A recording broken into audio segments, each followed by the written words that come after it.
Акын котормочу жана ардагер радио журналист Тенти Орокчу уулу 83 жашында дүйнөдөн кайтты. Тенти Орокчу уулу Тоң районуна караштуу Көксай айылында 1938 жылы 8-сентябрда туулган. Караколдогу Пржевальск педагогикалык институтун аяктап, Кочкор районундагы мектептерде мугалим, Мугалимдер гезитинде Кыргыз Совет энциклопедиясында илимий редактор, Кыргыз тили радио берүүлөр комитетинде иштеген.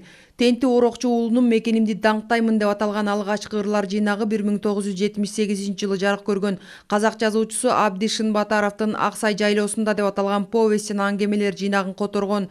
Радио журналисттин Кыргыздын белдүү акын жазуучулары менен өткөргөн радио маектери өзүнчө том болуп жарыкка чыккан. Тенти Орокчу уулунун Кыргыз радиосунун Казына чыгармачылык өндүрүштүк бирикмесиндеги эмгек жолунда радио очерктер, радио композициялар, радио эсселер жана 1,5 саатка созулган радио маектери 3500гө жакын уктуруулары даярдалган. Алардын 200 саатка жакыны Коомдук телерадио корпорациясы менен мамлекеттик архивдин алтын фондунда сакталып турат.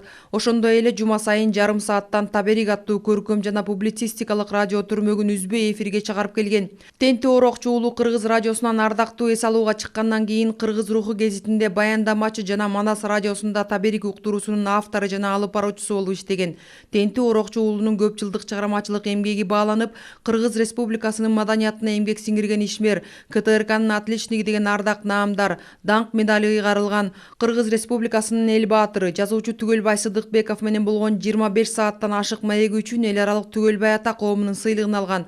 Кыргызстан жазуучулар союзунун, СССР журналисттер союзунун мүчөсү болгон, Коомдук телерадио берүү корпорациясынын жамааты Кыргыз радиосунун ардагер журналисти, акын жана котормочу Тенти Орокчу уулунун үй бүлөсүнө, жакындарына көңүл айтат. Анын эмгектери жана элеси түбөлүктүү сакталат. КТРКнын жалпы жамааты